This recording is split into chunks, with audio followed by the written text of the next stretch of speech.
Okay, let's unpack this.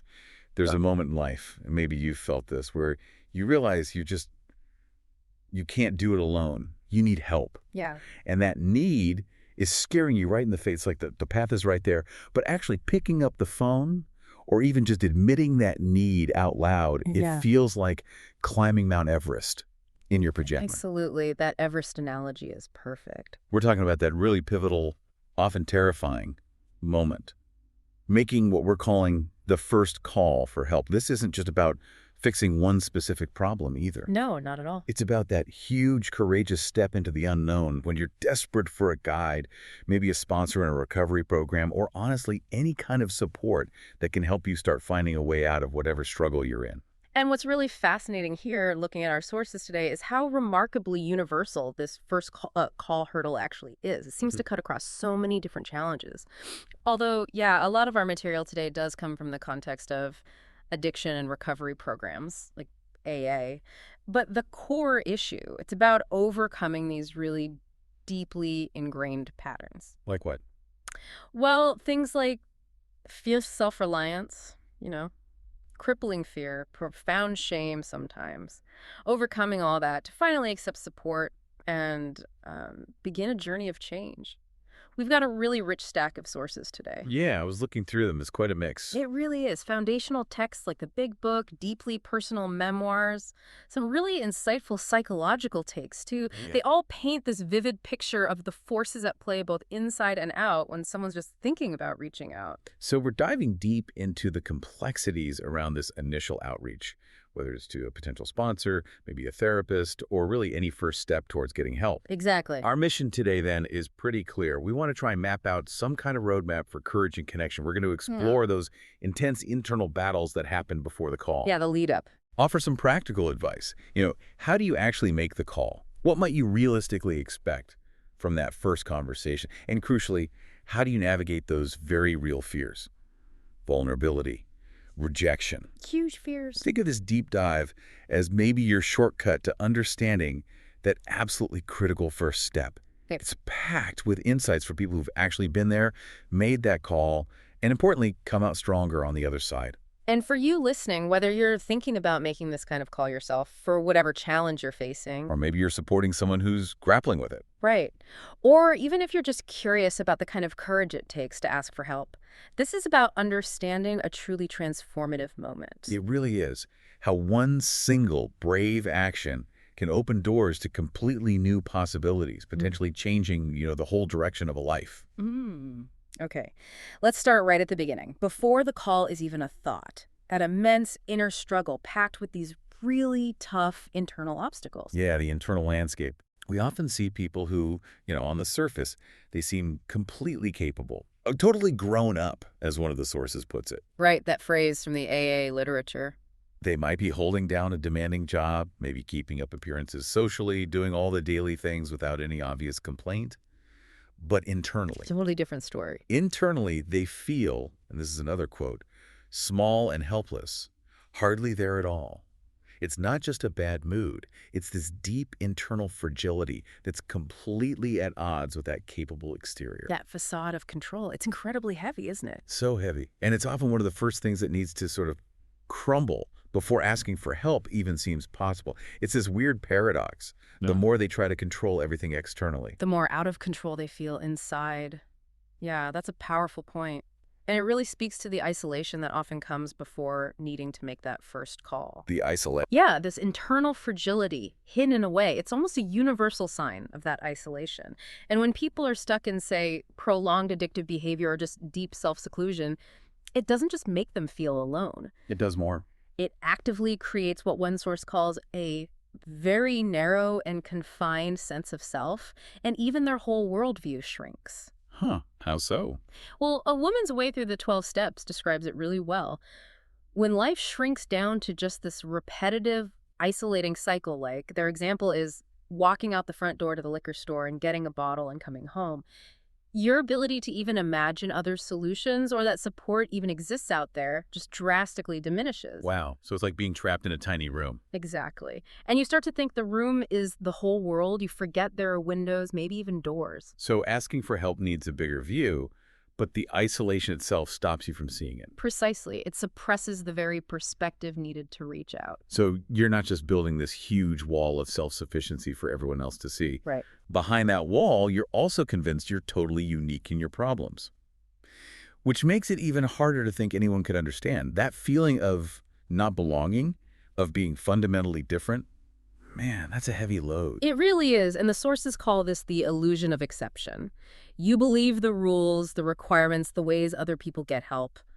They just don't apply to you. You're special, Yeah. but not in a good way. Exactly. You think you're beyond them, or you should be excused. Daily Reflections talks about this, how believing you're an exception, ironically, leads straight to that constant feeling that I did not belong. So the very thing that makes you feel unique also makes you feel completely alone. It's a vicious cycle. This false sense of uniqueness just deepens the isolation and cements that belief that sharing is impossible. Who could possibly understand my unique mess, right? Yeah, which leads straight into the next big obstacle. Oh. The fear. Oh, the fear factor, it's massive. It paralyzes so many people. Just the thought of admitting past mistakes, or what the 12 steps and 12 traditions calls, quite bluntly, wretched conduct. That's a solid obstacle. Just thinking about being judged. Or losing face, losing poor favor with others. It can be so overwhelming that people just delay and delay and delay. Daily Reflections has that great advice. Above all, we should try to be absolutely sure that we are not delaying because we are afraid. Easier said than done, though. Of course, it's a natural self-protection thing. The ego, which has worked so hard to keep up that facade of control, just screams against the idea of exposing its flaws. And it's important to get this right. The goal isn't some kind of forced confession, even though it might feel like that from the inside. No, definitely not. The sources really stress that healing comes from learning to name our past actions without judging them, to just describe matter-of-factly what life has been like, how we've behaved. A Woman's Way Through the 12 Steps points out that this non-judgmental approach is what lets you be honest with ourselves and heal our shame. So it's not about being shamed, but about acknowledging the actions, the behaviors that caused pain, and being able to talk about them openly. Yeah. Separating the person from the behavior. Exactly, allowing for self-compassion. And this deep fear, it's a really powerful defense mechanism. And it gets amplified by something the sources call brain lock. Brain lock, what's that? It's when you find yourself helplessly doing the same self-defeating things over and over. You know it's destructive, but you feel totally powerless to stop. Like you're watching yourself do it. Precisely. It's described as this internal loop, maybe thinking, this is why I drank, this is why I drank, followed by that almost irresistible urge to just numb out, anesthetize me. Fuck it. Yeah. As memoirs like Blackout and Drinking a Love Story put it so starkly. Wow. And what's fascinating psychologically is how As a Man Thinketh suggests the mind can get paralyzed by these doubts and fears. Calls them disintegrating elements that just break up the straight line of effort, rendering it crooked, ineffectual, useless. So the fear itself stops the action that could actually bring relief. Exactly. And maybe you listening recognize that cycle, knowing something's deeply wrong but feeling totally stuck, unable to act. Or that overwhelming fear of judgment, that instinct to just numb out instead of facing it. It's a powerful loop keeping people from making that liberating first call. So often then, it takes something really big, something undeniable, what people call hitting bottom, to finally crash through those internal walls. Yeah, it's rarely a gentle nudge. No, it's often a traumatic event that is so shocking and painful that it results in a major deflation of egotism, as the Little Red Book study guide describes it. Not some romantic notion, but usually a point of just utter despair. Complete exhaustion, brokenness. Yeah, when you're truly fed up with trying to manage it all alone, fed up with the facade, and you just run out of options, so the fight just goes out of you. Precisely. And that desperation can show up in different ways, but often it ends in a direct, unmistakable cry for help. Like the story in The Courage to Change. Exactly. The person who was drunk for 60 days around the clock, intending to drink myself to death, just imagine that state. Unimaginable. And it was at that absolute lowest point, the point of no return, that their family reached out to a doctor who then suggested AA. The sheer inability to keep living that way became the catalyst. The exhaustion finally made them willing to try anything different. And out of that collapse comes this incredible paradox, doesn't it? The paradox of surrender. Yes. The admission that we alone could not transform the desert in which we lived. We could not dig that well alone. That's from Alcoholics Anonymous Comes of Age. It marks this crucial, often scary surrender. And for so many, Admitting powerlessness isn't weakness. It's actually described as the beginning of humility. Right, which opens the door to accepting help, acknowledging you can't walk the path alone. Recovery Freedom from Our Addictions talks about that. It's like that moment Augustine writes about in his Confessions, where the presently finally turns into now. He talks about the tyranny of habit holding him back, being tired of putting things off, even though he felt exhausted. His line, "My leave me alone a little while," went on for a long while. That moment when the waiting finally ends, that's often hitting bottom. Indeed. And William James, in The Varieties of Religious Experience, adds another layer to this. He says, true, deep change often requires getting so exhausted with the struggle that we have to stop, so we drop down, give up, and don't care any longer. Don't care. That sounds bleak. It sounds bleak, but it's not apathy in a negative way. It's this temporary, profound exhaustion that, weirdly, creates the space needed for a new perspective to even enter, for the first call to become conceivable. Ah, okay, so the resistance just crumbles. Exactly. The will to believe can't force it when your reality screams otherwise. But in that state of exhaustion, the internal landscape shifts so dramatically that something new, something hopeful, finally has room to take root. That profound despair often breaks down the self-imposed barriers, making that first call possible, ushering in real liberation. Okay, so once that internal dam finally breaks, maybe just a tiny crack, the next massive step is actually making the connection, the act of reaching out. The courage to ask. And that takes immense courage. It's a huge shift in perspective. The sources keep saying it's so hard because many people, conditioned by self-reliance or fear, actually prefer to manipulate people into meeting our needs or struggle along without them. That's from Recovery Freedom from Our Addictions. Pretty blunt. It is blunt, but often true. So making that shift means actively choosing humility instead of a restoration of false pride, as the Little Red Book Study Guide puts it. Moving from that isolating self-reliance to, what? Healthy interdependence. Exactly. And that concept can feel incredibly foreign, even frightening if you've always relied only on yourself, however badly it was working. And being willing to be that vulnerable, to show that raw need, that's huge. It's profoundly significant. The act of reaching out is described as a very precious gift, the gift of hope, one that can shatter years of denial and false pride, according to the courage to change. It's like the first moment the story you've been telling yourself about being uniquely broken or lost forever starts to crack open. Yes. The possibility of something different, something better, finally seems real, like the first breath of fresh air after suffocating. And here's where it gets really interesting, that paradox again. Yeah. When you admit you can't do it alone, in that moment of vulnerability, you actually tap into a different kind of strength, a much more resilient kind. Yeah, it seems counterintuitive, doesn't it? Totally.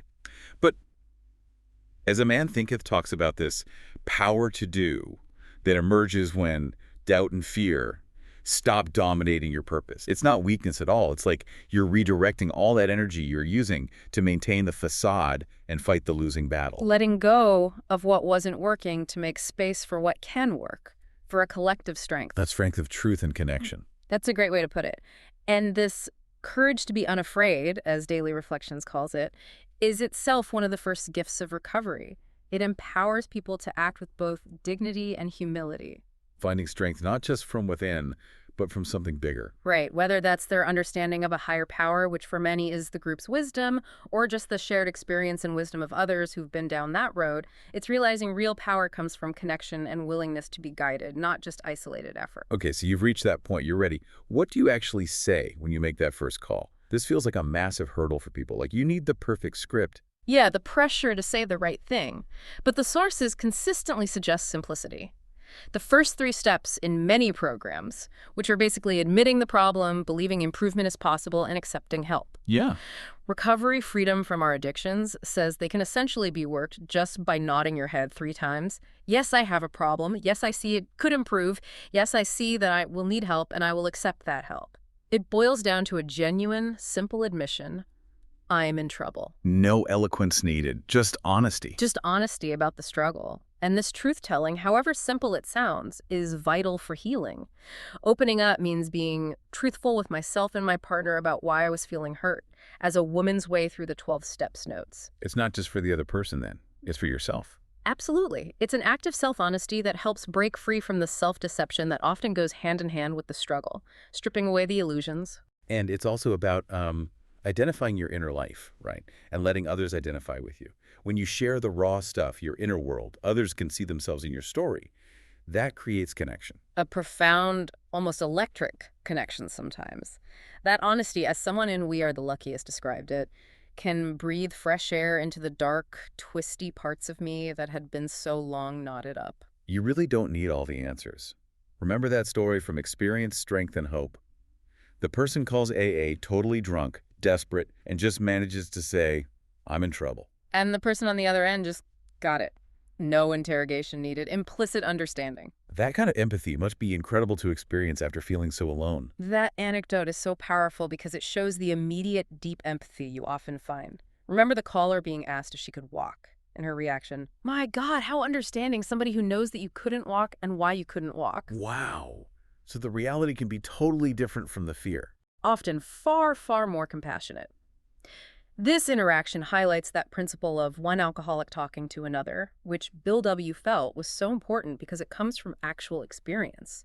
It builds trust instantly. That personal connection. Yeah. And the concern for the newcomer is paramount, offering to come over to you if they couldn't walk.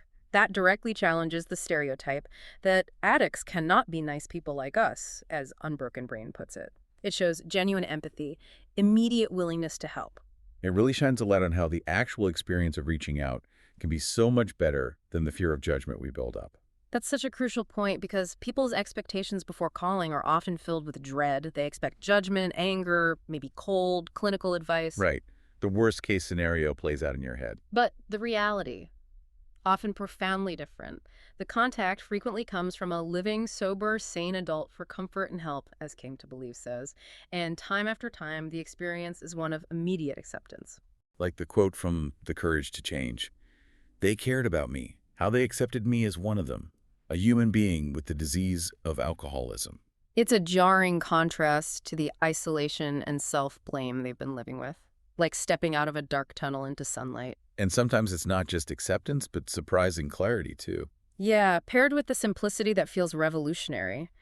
Someone might have this huge realization early on, maybe even in that first call or meeting, like the person who said, the first thing I learned that day was that if I never took another drink, I would never have another problem with alcohol. I had never thought about the first drink. Cutting through all the complexity. Exactly. That simple, profound insight can be a total revelation after years of trying to control the uncontrollable. The power of shared experience in those first moments is just immense. That one alcoholic talking to another isn't just a nice idea, it's how trust is built, how hope gets transmitted, how connection starts. Especially when it's met with that understanding and immediate offer of help, like, I'll come over. Right, it dismantles the stereotypes and fears, replacing them with real, tangible support. Realizing you're not alone, that people get it. That can be the most powerful antidote to years of isolation. Okay, so the first call is made, connection established, now the real journey begins. And this is where the role of a sponsor and the fellowship itself becomes so vital. They provide that ongoing guidance and support needed for the long haul. Absolutely crucial. And for anyone maybe new to this, a sponsor isn't a boss, right? Or a therapist, exactly. No. They act more as a caring listener, someone who helps you truly hear the message guiding me to freedom, as Daily Reflections puts it. They share their own experience, specific ways in which fellow members have applied the Al-Anon program to their situations. Courage to change. Practical, real-world stuff. A guide who's walked the path. Exactly. Illuminating the way forward without dictating it. And it's a relationship built on a particular kind of trust. Often there's an acknowledgement of a power beyond themselves. The higher power concept. Right. The Little Red Book study guide explains that all that is needed is trust in one's higher power, knowing that the sponsee also has a higher power looking after him or her. And remember, higher power can mean many things. The group's wisdom, spiritual force, nature, whatever works for the individual. So it takes the pressure off both people to have all the answers. Precisely. It fosters mutual growth, not just one-sided dependence. And what's really effective, I think, is how the program emphasizes doing things, not just endlessly analyzing them. Yes, the action focus. The advice is pretty direct. Utilize, don't analyze. Identify, don't compare. The emphasis here is on doing. Understanding will come later.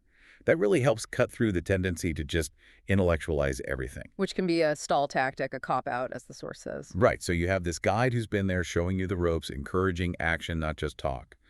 The goal is truth. Peel away more layers. Go deeper with the truth, even if it feels uncomfortable, as A Woman's Way Through the 12 Steps puts it. Practical steps lead to understanding. And beyond the sponsor, there's the incredible power of the group itself, the shared experience, the connection.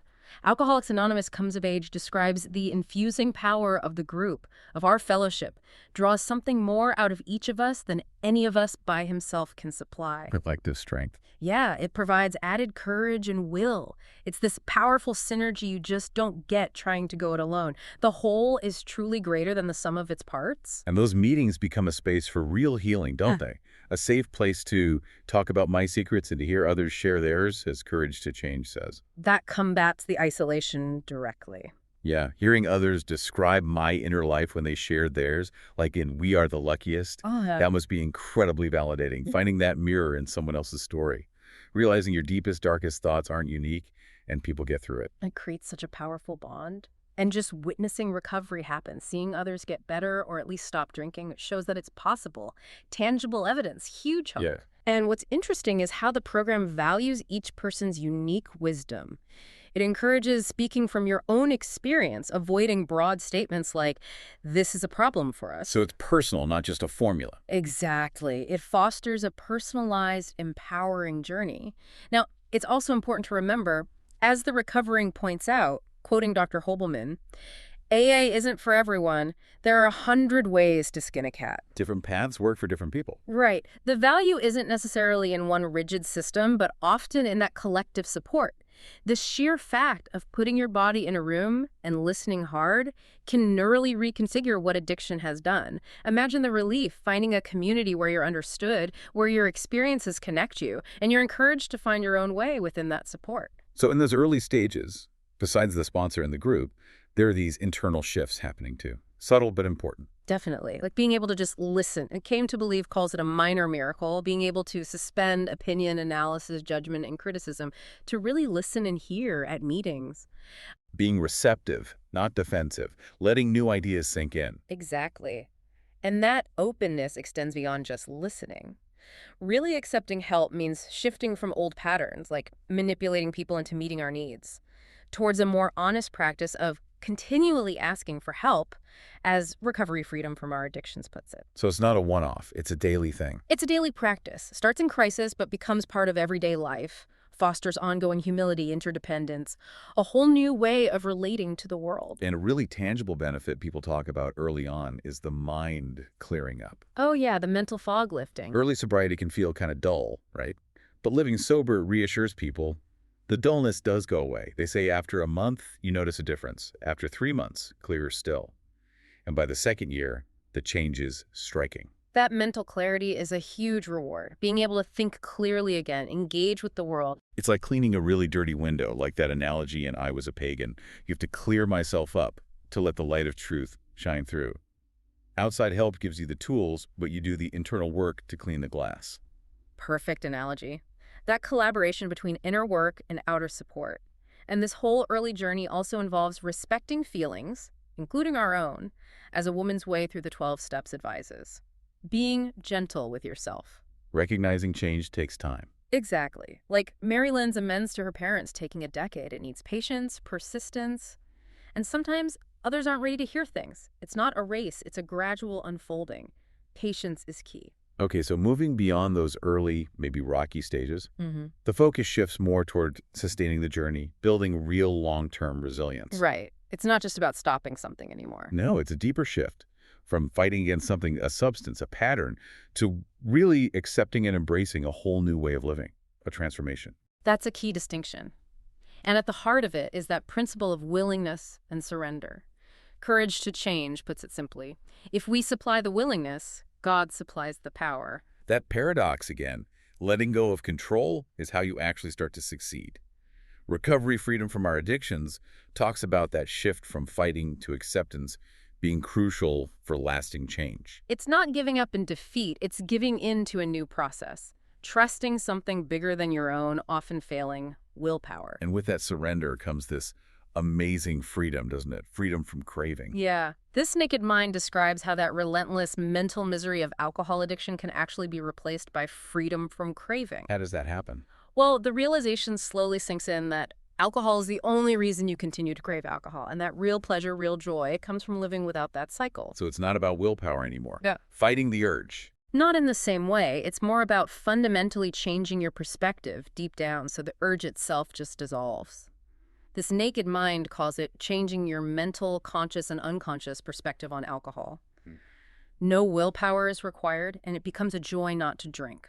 They call it the mystery of spontaneous sobriety. Not magic, though. More like a deep internal shift. Exactly. It feels spontaneous because the effort suddenly disappears, but it's often the result of that deeper mental re-education.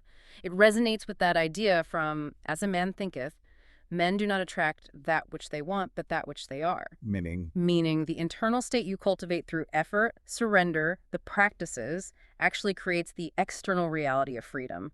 Strong, pure, and happy thoughts build up the body in vigor and grace. The internal beliefs align with the new reality, making sobriety feel natural, not like a constant fight. And to keep that going, daily practices are essential, right? It's not a one-time fix. Absolutely not. Ongoing growth. Many people find huge value in ending the day with a kind of self-reflection, often called a 10th step. What does that involve? It's an introspective look at the day, an extension of the reflective activities we may already do.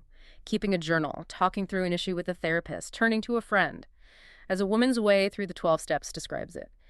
Continuing to take a personal inventory of my truth and promptly admit it no matter what I find. Continuous self-awareness, honesty. Like that friend in Recovery Freedom from Our Addictions said, it's like rowing a canoe away from a waterfall. If you stop rowing, you are pulled backward. Perfect analogy. It's continuous conscious effort. And beyond reflection, there's the spiritual side, the 11th step. Courage to change stresses. Let me not ever think I have no time for it. Prayer, meditation. Yeah, daily prayer for sobriety, quiet meditation, whatever connects you. Daily reflections and 24 hours a day mention this. And gratitude is huge, too. How does gratitude help? It breaks that imprisonment of tunnel vision, helps replace nagging negative thoughts with positive ones. Keeps the mind engaged and informed about new strategies and insights, which a new pair of glasses says is crucial. It's about consciously building that resilient and fulfilling sober life day by day. And along the way, noticing the small wins helps rebuild self-esteem. Hugely important. Recognizing small changes, small accomplishments, courage to change notes. I made a point of recognizing small changes, and my self-esteem grew. Those little victories build a new foundation of self-worth, replacing what was lost. Resilience is built in those small, consistent steps. And ultimately, this whole journey, kicked off by that one brave first call, leads to this expanded sense of self and new joy. Discovering who you really are. Yeah, discovering the self, finding out who you are apart from our addictions and the roles we play. As A Woman's Way Through the 12 Steps says, the more things we do and the more people we include in our lives, the more our world and our experience of self can expand. It's self-discovery, new purpose, deeper connection, reclaiming your potential. So what does that look like in real life? What's the outcome?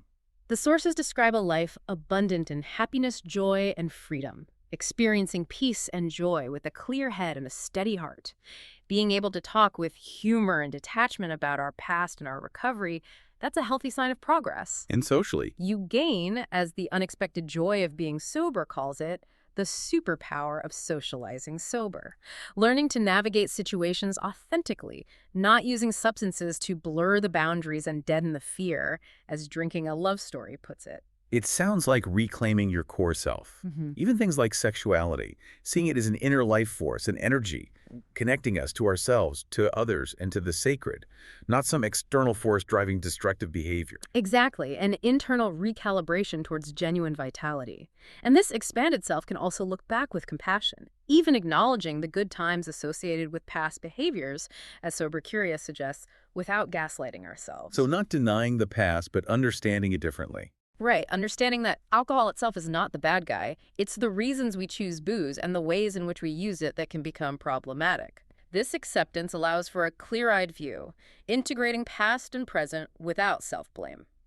Moving forward with integrity and wisdom. Not just abstinence, but true understanding. Wow. So we've really covered a lot of ground, journeyed through that deep internal conflict, that self-doubt, explored the incredibly brave act of reaching out with that first call. Understanding the power of connection, the sponsor, the fellowship. Yeah, and seeing the daily commitment needed to build a new, expanded, fulfilling life. And it all circles back, doesn't it? It all begins with that one courageous decision. To make the first call. Yeah, not about being perfect, just about being willing, truly willing to take that first, often terrifying step. It really brings up an important question for reflection, doesn't it? Thinking about Augustine again in his Confessions, those drawling and drowsy words that kept him stuck. Presently, leave me alone a little while. And his realization, Mm. presently, had no present. Yeah. Chilling. It is. So if that tyranny of habit, that procrastination can keep us from our own freedom indefinitely, what treasures, what sweetness, what profound liberation might you be putting off in your own life by hesitating?